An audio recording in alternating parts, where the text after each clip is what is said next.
Well, as it turns out, he was not the only brother that had passed away. I had my youngest brother passed away in 2023 on Christmas Eve from complications of alcoholism.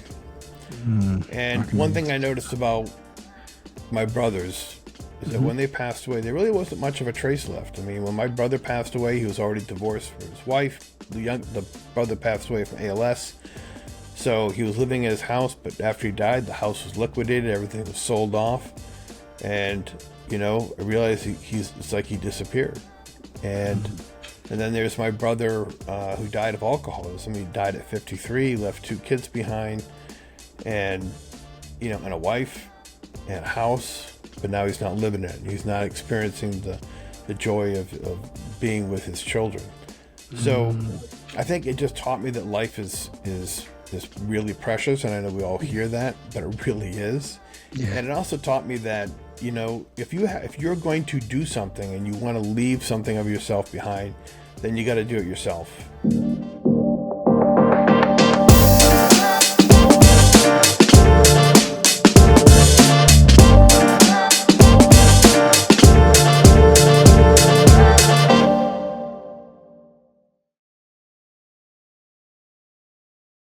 Good morning, everyone. This is Unfiltered Conversations, and you're with your host, Michael Rashad Yearby, and I'm with someone very, very special here. This is Joseph Bolton. Joseph Bolton is known for basically his historical storytelling and being an author that's building his public body of work with Old Grandmother Tree, a 3rd volume, heavy illustration folk tale project rooted in the French Canadian ancestry of basically of books and lore. Publicly, he is not just about selling books. He is a man who's been in the military for 25 plus years, and he has a lot to say. Joseph, thank you so much for being with us. Oh, it's great to be here today. Thank you. It is amazing to have you here. Just doing our research about you, from your official blogs to, you being on show, talking about you being a soldier to now you're writing different books. And that's very interesting. Just a quick overview. Can you give our guests, who are you and what are you about? Okay, well, I grew up in a French Canadian kind of environment and family in Rhode Island with many other French Canadians back like in the 60s and the 70s and the 80s. And like many children, I was always very curious about my French Canadian heritage. I would ask questions of my grandparents, my aunts and uncles, great aunts and uncles. And, for a long time, I was very curious about where we came from and what's the story, what goes beyond your great grandparents. You may know who your great grandparents are, but back then you'd be very lucky to know who your great great grandparents were. And most people would never know beyond that. So with the advent of new tools like Ancestry.com and Genie.com and the DNA test, I was able to piece the puzzle together. And I basically, on my mom's side, she's the French Canadian family, and we traced her ancestry throughout Quebec and into France. And also, I discovered through the DNA, as well on Ancestry, I found 4 gateway Native American ancestors. And of those 4, the most interesting was a Algonquin woman who lived in the mid 17th century in Trois-Rivières, Quebec. And her life, just as it turns out, was very well documented by the Jesuit priests, the French Jesuit priests who lived there in that time. And here's what we know about her. When she was 22 years old, she was living in this village, Algonquin village in Trois-Rivières, close to a French settlement. And she was married to another Algonquin named Assababish. They had 2 small children. And one night, the Mohawks from New York came up, raided her village. Her husband was killed, and her 2 small children were taken from her. So at 22, she lost everything. She was barely out of her teens, and she lost her family. Her children, she never knew, for the rest of her life, she never knew what happened to them. No one knows. They just kind of disappear, but they're gone. So 5 years later, she marries a French settler named Pierre Cauque, and Pierre and Mimete Wiyawagwe, that's her name, they became my ancestors, and not just mine, but the ancestor of thousands of French Canadians in Canada and the United States. And she had, from a number of descendants she has a very wide reach of family. I mean, I've met descendants of hers in Pembroke, Ontario, throughout New England, into Quebec, right around here. It's amazing. So that's one of the most interesting part about her life. Those two facts right there. She lost her first husband and family at 22. 5 years later, she married a French settler, had a new family. And then, well, what else we know is at the end of her life, when she died in 1699, and she was 68 years old, the priest at Trois-Rivières, the Jesuit priest, he wrote about her. Mimete Wiyawagwe lived a full life with dignity, respect, and love, a courageous and loving Algonquin woman. And really struck me as I think that is the most beautifully written short eulogy I ever read about a person. And I think if any of us could have somebody stand up and just recite those two lines about our life at our own funeral, I think we could say that we live very well. So between all those three events I just mentioned, there had to be a story. Especially, how do you go from barely out of your teens, you lose your family, and at the very end, a priest in Trois-Rivières, a French priest, makes note in his journal. He didn't just say, Mimete Wiyawagwe, Algonquin woman, passed away. That's all he needed to say. But he put that comment in there for a reason. Yeah. And so she really had to have made an impression not only on him, but also on the people around her. And especially, you consider at that time, women didn't have much stature, status. And as a Native woman, she probably had even less. But yet she elevated herself through her dignity, respect, love, and courage. And so I think there's a great story there. And so I retold her story in these books. She is referred to in the book as Old Grandmother, and that's the title of the series, so it's named after her. Old Grandmother's Tree is a collection right now of 3 books, and I would say maybe 14 stories as it is right now, 14 interrelated stories, fully illustrated. I think right now we have probably 60,000 words of text and about 700 full color illustrations between the 3 books. So these are very beautifully drawn illustrations by the Toronto-based artist Natasha Pelly-Smith, with the assistance of Masami Kiyono, who's our storyboard artist out of Manhattan. And so it's a big body of work. These aren't just small books, small stories or a collection. And what else makes it kind of interesting about these stories is that, there are people who have interesting ancestors and they would write historical fiction about them, right? That's common. People do that. And this is not historical fiction in that sense. What I did was I took Mimete Wiyawagwe's story, her story, and the story of her descendants down to me, and I retold the stories through the language of a folktale, of folklore. So in these books, you have real historical people interacting with Native American inspired trickster animal characters. There's a little bit of magic. There's a little bit of, mystery and kind of the folklore elements. And so I chose that as a creative language because folktales are universal throughout the world.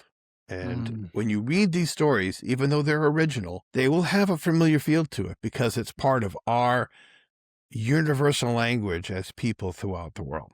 So how's that for a start? That's excellent. So I guess my question up with you is like, when we talk about folklore and we're talking about basically presenting the story in this proper and true context, what are you trying to preserve? What are you trying to keep alive in the story? Or are you trying to narrate to basically the listener and the reader in your books? Well, I mean, I think the folklore format is something that needs to be a living format. People should write their own style folktales, and that's what I did. So it has a familiarity, but the stories are very original. They're not ancient stories like many folklore stories. But what I'm trying to preserve is the idea of that the story of our ancestors, their story did not end when they died and passed away, but we are the direct continuation of their story. So in a real sense, the way I look at it, if you are a descendant of Mimete Wiyawagwe and you read these books, you are in fact part of the story, because you are a continuation of old grandmother's story. When she passed away, since you are a child of her, you are her story, and you are reading her story in a book written about her. It sounds very meta, metaphysical, Yeah. but I really do believe that you are the continuation story of your ancestors. And that's probably one of the big takeaways as far as what I want to preserve in these books. One thing I'm hearing a lot is you're preserving that theme, especially when it comes to your ancestors, the story continuation, especially when I'm listening to you talking about your elders.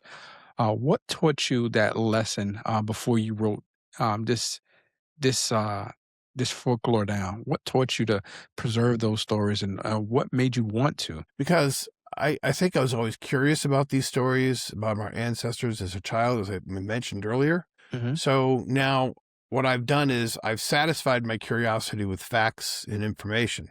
But what I've done now is I've taken those facts and information about my ancestors' names and dates and places and maybe little tidbits of anecdotes about their lives.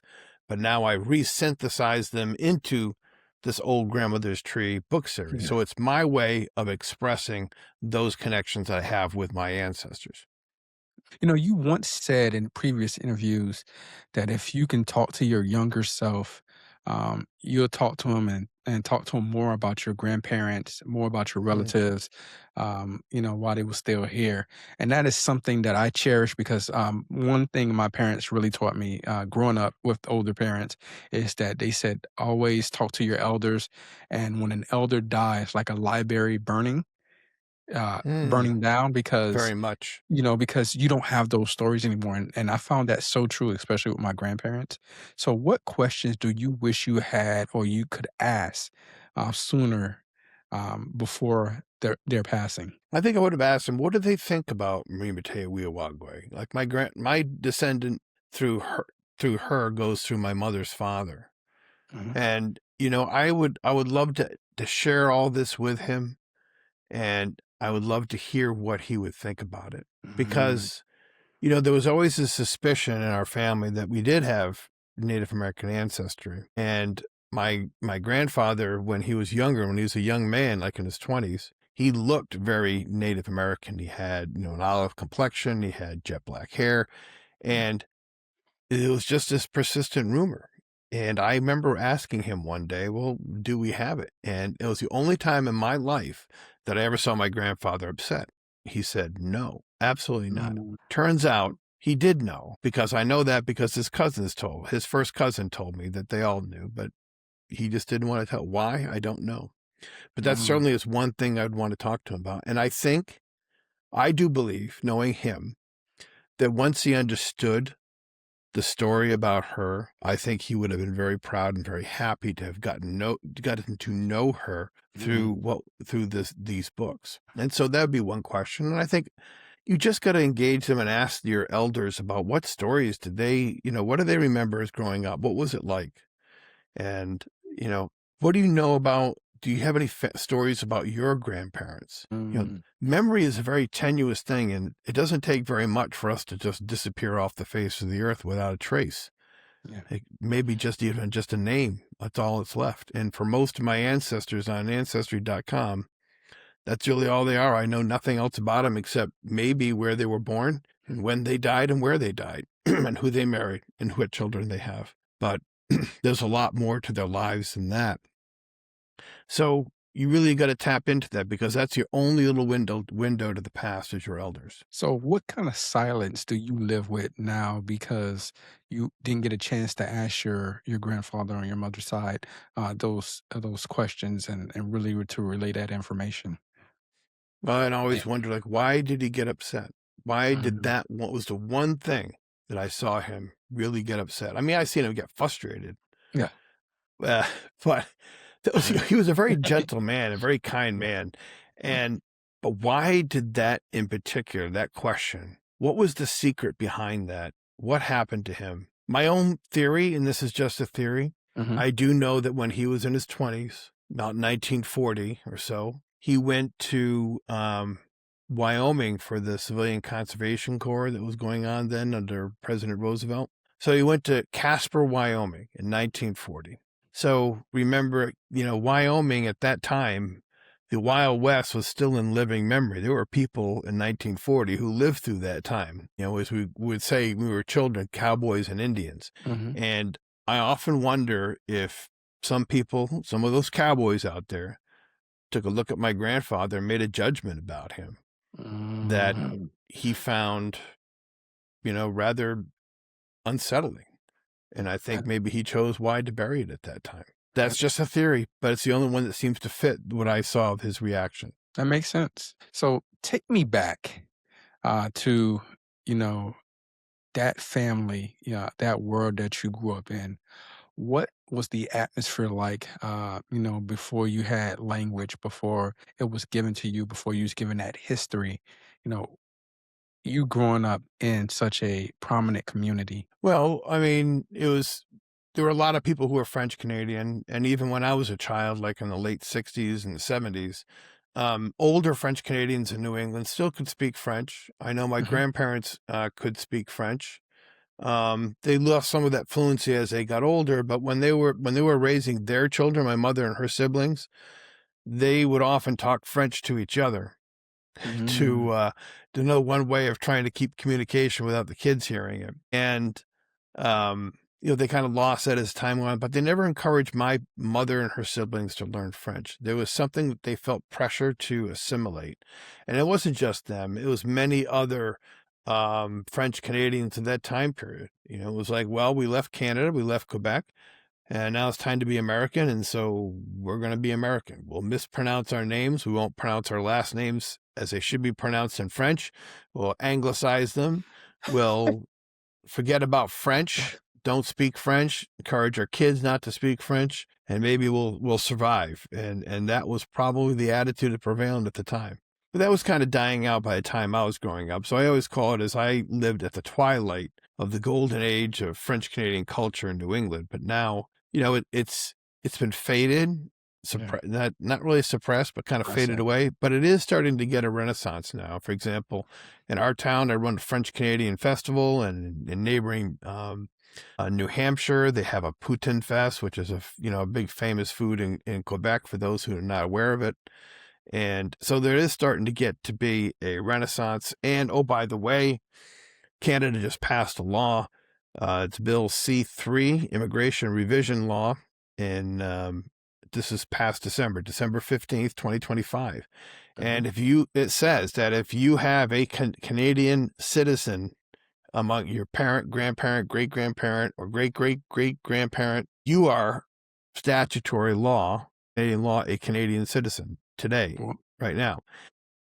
In order to kind of utilize that citizenship, you have to document it. And so you have to provide all the birth certificates from you all the way up to include your first, Canadian ancestor that you have. So that's something that a lot of people in New England, especially the French Canadian people like myself, we're looking to kind of reconnect to our ancestral land with that dual citizenship. Oh.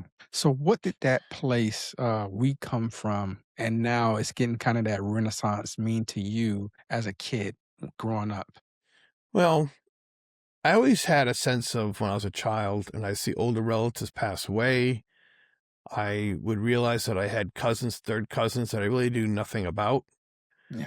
And I had a sense of that there was a world fading and there's information fading and connections are fading. And now through this book and through Ancestry.com, I actually am able to make a lot of contacts with people, extended part of the family and the community itself. So did you know that memory was going to be your material as you gather all this stuff together? Well, first I owe a debt of gratitude to a man named Norman Lavalle. He was an educator in Rhode Island, French teacher actually, and he's also a descendant of Mimete Wiyawagwe, and he's the one who actually did the research, combed through the records of the Jesuit records from Quebec, and pulled out this information about her life. And that's one of the reasons why we know so much about her. Not that the information is destroyed, but unless you know where to look, it'd be very hard to find it. But he pulled it all together. And that became the inspiration for me to build on his information and create these stories. And Mm. when I first discovered my ancestry to Mimete Wiyawagwe, she was he's the one that did the research. I discovered him at the same time, Norman Lavale. And sadly, by the time I discovered him, I discovered his research, his website. He had passed away maybe a month or two prior to that, and he only lived about an hour away from where I'm at. Wow. And so I'm always kind of sad that I didn't get a chance to meet him. He certainly was an inspiration, and if he was alive today, I'm sure he would have been absolutely delighted to see these books. Sadly, one of his children deleted his website, and all that information is not found anymore on the web. But before that happened, I actually downloaded his web pages Okay. and saved his PDF files. Smart. And so I was able to save most of his work. And it's available on my website. And I have a section that says tribute, and you can see all the work for Norman Lavale did really became the basis for this book, because I would have known about her losing her husband, first husband, and her children. I would have known about Asa Babish, her first husband, or a lot of other details about her life, or even what that priest wrote about her when she passed away. So I owe a lot to him. It's a shame that I didn't get a chance to meet him. I think he would have liked the books. Wow. So it's safe to say that growing up in a French Canadian community basically seemed like a tight knit community kind of shaped you in your life. I think so, because, there Yeah. were a lot of kids that were French Canadian. So, excuse me, there was always this like sense of connection and community. And, people didn't, when they grew up, they kind of lived right there in the community. Uh-huh. But with my mother's generation, a lot of them kind of scattered to the four winds throughout the United States. Yeah. So, it was probably, that was the thing that I saw fade away, was that closer knit community that I remember as a child. And coming from a community like that, going into the military, we was kind of discussing it, and you was just basically letting me know you joined the military, you volunteer for airborne, and from there you was able to go to West Point. I think you said Ranger School, and then Afghanistan, right? Um, Yes. Yep. which is a part of your, your thriving in life in that world, right? So what part of you had to go quiet to survive something like that? When, coming from that background, you're not able to express yourself. You have to, accommodate to the rules of the military. And I would say for myself, I always feel like growing up in Miami, I had to suppress certain things about myself so I can, I guess, fall in line to the rule of military culture. So how Right. did that affect you? I think the military culture, in some ways, nothing against the military culture. I would never change military culture. It works for what it has to do. But Yeah. in some ways, I think my creativity and my imagination didn't really fit in with that military culture. So there really wasn't an outlet for me to express that creative side of myself in the military. And that's why I really didn't really start writing until probably like 8 years after I retired. So how did the Army sharpen you in that regards when it comes to writing and expressing yourself? I would say, my education at West Point teaches you a lot about clarity in your writing, Yeah. grammar. That was always very important. Being able to write in multiple different styles. I had a writing class. It was a grammar and writing. And in that class, sometimes the professor would give us a book to read, and then we had to write in the style of that book's author. So that was kind of an interesting aspect. So I think that those things have helped me eventually as a writer, because it gave me, the ability to write clearly, think clearly, and also to change voices and perspectives easy enough as well. And when you look back now, especially you're retired 25 years in, and you talk about the military gave you that, I guess, that clarity, especially when it comes to writing, understanding syntax and everything of that nature. Where did your, I guess, your imagination, your sensitivity, your story-driven self-life come into play during those military years? Like you said, it took you 8 Not, years after the yeah, military. Like, yeah. No, actually, I really didn't really start writing creativity. I did it some as a child. When I was a teenager and into college, I wrote poetry. I didn't really write short stories. Um, and later on, though, Mhm. the first thing that really got me writing was when my younger brother, died in 2013 of ALS. He Sorry, was my also in the condolences. Army. Thank you. He was in the Army. He was working in the Pentagon. He was a lieutenant colonel, and once he was first diagnosed, he had problems for a while. And Mm. the way the military always treats when you have like a pain in your leg, initially from PT, what do they give you? Motrin, right? Because the military always treats, their first philosophy is to treat symptoms rather than diagnose. Yep. And then when they treat symptoms and it doesn't work, then they'll do diagnosis of what you have. Well, anyway, it turned out my brother had ALS. He died in 2013. And, I turned to writing a blog called Augustine's Alley. Mm. And I did that just as a way as an outlet for myself. I would write on science, philosophy, religion, mathematics, family history, whatever I wanted to. Towards the end of when I was really active on that website, I wrote this short story about a Greek fable, kind of my interpretation, what we call like fan fiction of a Greek fable. Um, and so that was kind of the start of my creative process. And when I started taking French, I wrote a short story in French for my teacher. And that short story, Le Trope de Sabot, became the first story I wrote for all the Old Grandmother's Tree, a book series, actually. So, man, I would like to explore that a little bit. Like, so when your brother passed away, and you said you started writing different things, as you're still in the military at that time, you still No, have a actually, I was wife. out. No, I was out. Oh, you was already out. Okay. I was out, but I was So, working as a contractor. oh, okay. So what became urgent after that time? What stopped mattering? What started mattering? How did you define your grief to actually pivot to where you pivot to? Well, as it turns out, he was not the only brother that had passed away. I had my youngest brother passed away in 2023 on Mm. Christmas Eve from Wow. complications to alcoholism. My And one thing I condolences. noticed about my brothers is that Mhm. when they passed away, there really wasn't much of a trace left. I mean, when my brother passed away, he was already divorced from his wife. The brother passed away from ALS. So he was living at his house, but after he died, the house was liquidated, everything was sold off. And, I realized it's like he disappeared. And Mm. and then there's my brother who died of alcoholism. He died at 53, left 2 kids behind, and and a wife and a house, but now he's not living in it. He's not experiencing the joy of being with his children. So Mm. I think it just taught me that life is really precious, and I know we all hear that, but it really is. Yeah. And it also taught me that if you're going to do something and you want to leave something of yourself behind, then you got to do it yourself. And as it turns out, I also look at these books as my way of leaving my mark that people will talk about me for Mhm. years after I'm gone. That hopefully they'll remember me for these books. So it's Mm. my message to the future.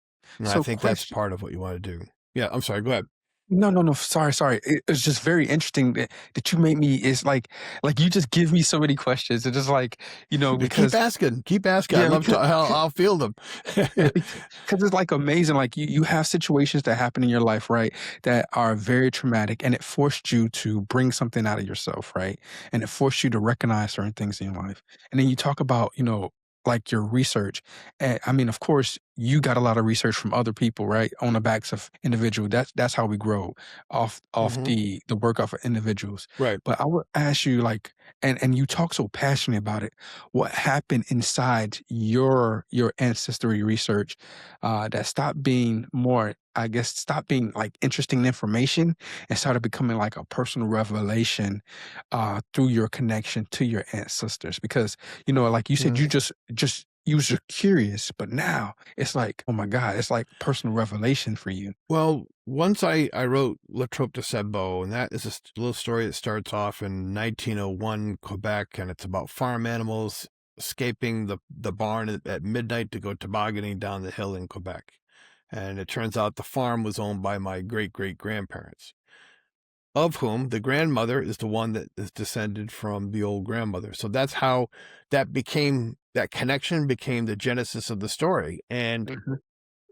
originally, Mimete Wiyawagwe was going to be just a little side story of the background of the main story, which is in 1901 Quebec with my great-great-grandmother and her husband and their family. But I soon realized that actually the story was my old grandmother, Mimete Wiyawagwe, Yeah. based on how fascinating her life was. And so it kind of shifted after I wrote that first story, and she became the trunk of the tree that ties in all these books together. And so as I started creating these stories and I started working with the artist to create her image, I felt very much inspired that we were actually really showing the world who she was. We felt, both myself and the artist felt like we were inspired to show her and write about her in a certain way. And the artists were inspired to demonstrate who she was. A person kind of emerged from that. Even to this day, I was just reading the next book in the series that has not been published yet, but it's in draft. I'll show you the cover. If you can see it there. Yeah. You see it? All right. Campfires Yeah. in the Sky, yeah. Yep. It's called Campfires in the Sky, but it's going to be about the end of her life. Oh. She's going to retell the story of the attack to her French Algonquin granddaughter. But she became kind of the inspiration for the book, and her as a person started to emerge in my mind. And one of the first ways I did, this is kind of an unusual story. I was looking at a picture of my great-grandmother on her wedding picture of my great-grandmother. And she's my grandfather's mother, so she is also a descendant of Mimete Wiyawagwe, my great-grandmother. This woman is Zala. And in her picture, she was wearing a small cross necklace with a small cross on it. And when I was looking at that picture of my great-grandmother and we were doing early designs of Mimete Wiyawagwe, I heard a little voice say, I want you to draw me with a cross like that as well, because that was part of who she was. And so that's what we did. I felt kind of inspired. So when you look at her pictures of her, you'll see that she's wearing a small little cross, just like right here, right there. I think also physically, I think we captured her look. I really believe that. We'll never really know. I think that she was a little bit more on the shorter stature side. I think that she liked to carve wood into like little animal figures. I think that she liked to do that. She had, she was very resilient because she survived tragedy in her life. Not only did she lose her first two children with her first husband but she also lost her eldest daughter when she was 17, the eldest daughter that she had with Pierre Cauc, the French settler that she married. So there's this woman that was very resilient. So I think we captured her physical look, her personality. I think it really comes through, and we're kind of inspired to show who she was. And I think that's one of the journeys that I've been on as this has developed. It's pretty amazing. You said in previous podcasts that you were part of that these stories come to you like movies in your mind. And you don't Yes, really yes, kind of that's like true. you don't really kind of work on them. You're like from like a strict outlook. So what does trust look like in that process, especially with your artists that you commission to do the illustrations, and then also with you writing? Well, I think the story process begins with I see the story in my mind as a movie. It kind of plays through. And with that, I kind of take the characters of the book and I put them in the setting and I watch what they do. And this is all playing in my mind. I don't tell the characters what to do. And I think there's other writers will tell you the same thing. Characters have a life of their own within yourself. Yeah. And so after a while, watching this movie play out, I finally feel it's ready. I sit in front of the computer and I type it out. I don't do I'm not one of these writers who says, okay, I got to type 1,000 words today, or I got to do this outline. I never did any outlines for any of the stories. I would just write them from the top of my head. I'll get a solid draft, almost sometimes on the first sitting, and then kind of revise it from there. Once the revisions are done enough where I'm satisfied, I think we got a pretty good direction of where the story is going. I would hand the story over to Masami Kiyono, who's our storyboard artist. So she would do those rough sketches, very good rough sketches, but they were like, they're not colorized. Yeah. And we'd work together to kind of map out where each illustration would go in the story. We talk about every illustration, like what should be in this illustration. And Masami sometimes would come up with ideas of her own that should go in, an illustration. So she's had a lot of influence in that. So once the rough sketches are done, overlaid into the draft story, then I would do two things. Number one, I'm handing the story over to the editor for revisions, the text, but I'm also handing it over to Natasha Pelly-Smith, who's our final illustrative artist. She actually creates original illustrations from those rough sketches. And she also adds her own layer of creativity and lighting and style on top of those rough sketches. So that's how that whole process works. And yet it is kind of involved, and because there's a lot of going back and forth. There's a lot of Zoom calls I have to have with the artist. We talk about what direction we're going. Sometimes we realize we have to make changes. Sometimes I'll make changes in the text based on the direction the illustration went. I'll look at it and say, yeah, it's a really good illustration. It wasn't what I was originally looking for, but we'll go with it, and I'll just change the text to make it kind of match up. So how does that work, especially with the trust process? And you just expressed with the next folklore book that you have, when the story kind of goes dark. What do you mean the story goes dark? When it starts to, you're talking about the time where she's going through unrivaled pain. Oh, I see. Yeah. Yeah. Well, in that story, this one right here. Yeah. The first three books don't talk directly about the attack that, where she lost her family. But in this one, when she's just before she dies, as an old woman, she tells the story to her granddaughter. And I think if I may open up, I'll read. So that's a good point I would make, is that these stories have a lot of different feels for them. Some are kind of farcical because you have trickster animal characters in them.